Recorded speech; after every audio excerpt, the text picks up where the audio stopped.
Haleluya, shalom saudara yang dikasih dalam Tuhan, umat Tuhan dimanapun Bapak Ibu Saudara berada. Hari ini kembali lagi saya menyapa setiap kita dalam program Bible and Coffee. Saya rindu melalui program ini setiap kita umat Tuhan tetap terus mengingat janji Tuhan dan bukan mengingat kesalahan-kesalahan orang. Iya kan? Ada banyak dari kita yang kita ingat cuman pelanggaran suami, kesalahan istri. Iya kan? Ujung-ujungnya kepahitan lah, ujung-ujungnya kecewa lah. Makanya hari ini saya mengajak kita umat Tuhan, ayo yang kita ingat firman Tuhan, yang kita ingat janji Tuhan, sehingga kita memenuhi memori otak kita, memori kapasitas hati kita dengan apa yang baik, apa yang memuliakan nama Tuhan, dan apa yang membangun bagi iman kita. Stop mikirin sakit orang, ya kan, kecewaan apa orang-orang yang mengecewakan kita, orang-orang yang menyakiti kita. Udahlah, ya itu urusan dia sama Tuhan. Bagian kita aja tetap terus kerjakan apa yang memuliakan Tuhan, tetap terus mengingat janji Tuhan. Karena itu hari ini saya mengajak setiap umat Tuhan, ayo sama-sama melalui program Bible and Coffee ini kita akan kembali merenungkan firman Tuhan. Kita berdoa, kita datang kepada Tuhan. Bapa, dalam nama Tuhan Yesus kami mengucap syukur karena setiap hari adalah anugerah Tuhan. Setiap hari adalah kasih setia Tuhan yang selalu ada dalam hidup kami. Tuhan, hari ini kami kembali mau terus diperbaiki, terus dibersihkan melalui renungan-renungan firman-Mu. Karena kami percaya firman-Mu kami perlukan menerangi langkah hidup kami, menuntun kami dalam jalan-jalan Tuhan yang sempurna. Kami buka hati kami untuk firman-Mu, di dalam nama Tuhan Yesus Kristus kami berdoa. Haleluya. Amin, amin. Puji Tuhan.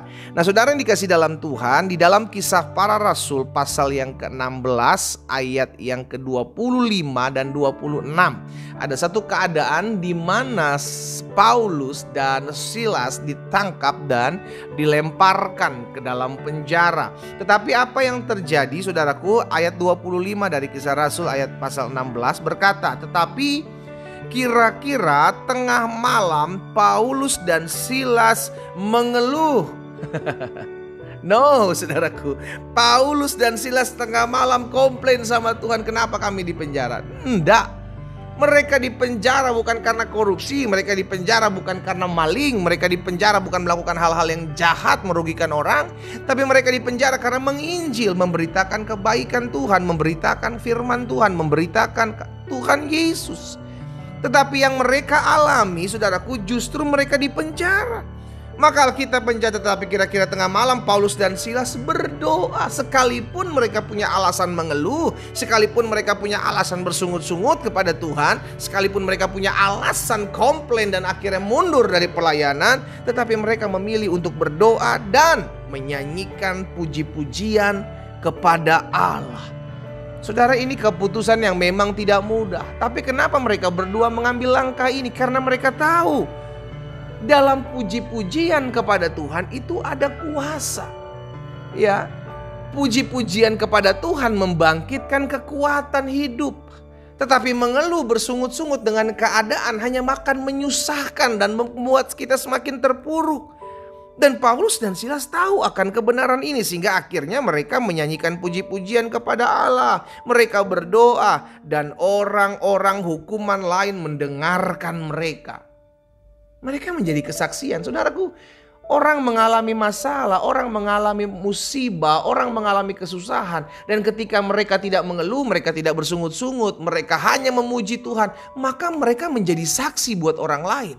Karena orang lain berkata, kok bisa lu ya diselingkuhi tetapi tetap terus memuji menyembah Tuhan? Kok bisa lu ya dihianati istri lu tetapi lu masih tetap memuji dan menyembah Tuhan? Kok bisa ya lu udah berdoa berpuasa tetapi masih tetap rugi, usaha lu gak rame tapi tetap lu lakukan apa yang memuliakan Tuhan? Kok bisa ya? Hidup kita akhirnya jadi kesaksian buat orang lain.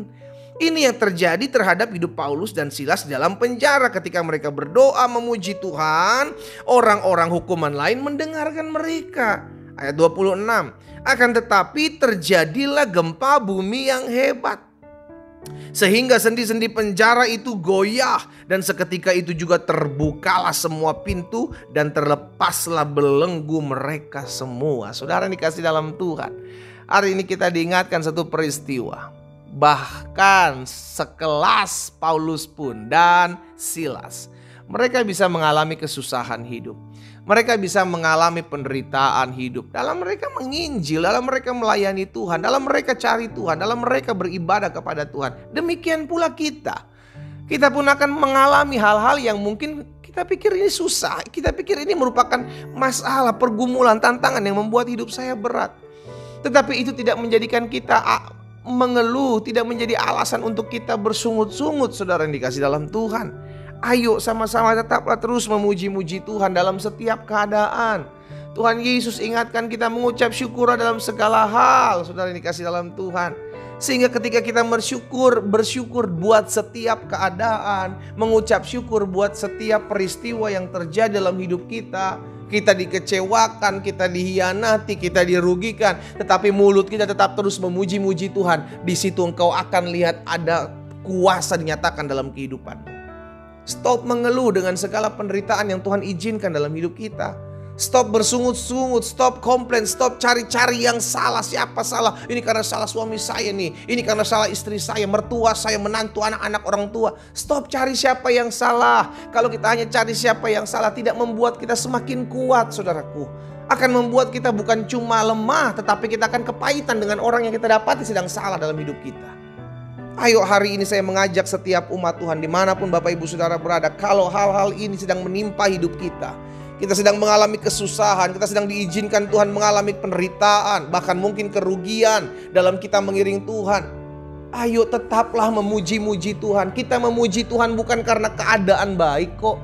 Kita memuji Tuhan karena kita tahu kita hidup sudah diselamatkan oleh anugerah Tuhan, oleh kemurahan Tuhan. Jadi sekalipun keadaan kita tidak baik, kita tetap terus memutuskan, saya mau tetap menyanyikan puji-pujian kepada Tuhan. Karena saya tahu di muka bumi ini hanya Yesus yang layak dipuji, hanya Yesus yang layak diagungkan, hanya Yesus yang layak disembah. Masalah, pergumulan, tantangan hidup, orang mengecewakan, orang mengkhianati, orang merugikan, tidak bisa menghalangi kita untuk tetap terus membuka mulut dan memuji, bersyukur kepada Tuhan. Karena Tuhan sudah terlalu baik dalam kehidupan kita.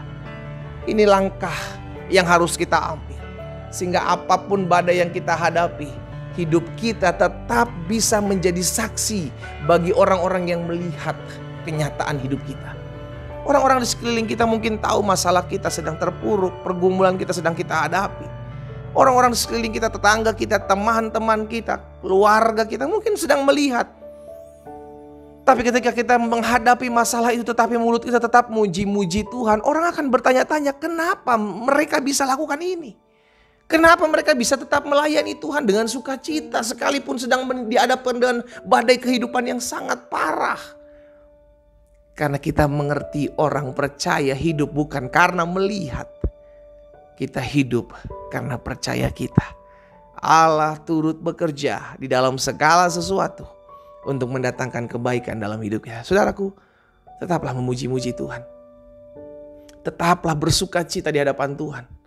Karena itu membuat engkau semakin kuat dalam engkau mengiring Tuhan. Dan engkau akan lihat ada kuasa yang dinyatakan dalam hidupmu ketika engkau memuji Tuhan. Kita berdoa, kita datang kepada Tuhan. Bapa, dalam nama Tuhan Yesus, ampuni kami kalau ketika kami diperhadapkan dengan masalah, pergumulan hidup, tantangan, badai kehidupan, malah kami mengeluh, kami bersungut-sungut, kami mencari siapa yang salah dalam hidup ini. Sehingga akhirnya membuat kami lemah, membuat kami kecewa, membuat kami luka karena kami tahu mencari kesalahan-kesalahan orang. Tapi hari ini Bapa, kami diingatkan bahwa apapun keadaan hidup yang kami hadapi, yang harus kami lakukan, tetap terus membuka mulut kami untuk memuji-muji Tuhan. Kami percaya, kami memuji Tuhan bukan karena keadaan kami baik. Kami memuji Tuhan karena Tuhan sudah terlalu baik dalam kehidupan kami. Hamba berdoa buat umat Tuhan dimanapun mereka berada. Biarlah Tuhan beri kekuatan ketika mereka memuji Tuhan, maka tergenapi firman Tuhan, Engkau Allah yang kudus, yang bersemayam di atas puji-pujian kami umat-Mu. Ada hal-hal yang dahsyat, ada perkara-perkara ajaib dinyatakan atas umat-Mu ketika kami mulai memuji-muji Tuhan dalam hidup kami. Hamba juga berdoa buat yang sakit, Allah sembuhkan di dalam nama Yesus. Tergenapi firman-Mu disampaikan, firman disembuhkan mereka terjadi. Hamba lepaskan berkat damai kuasa ada dalam hidup mereka. Demi nama Yesus Kristus Tuhan kami berdoa. Haleluya. Amin.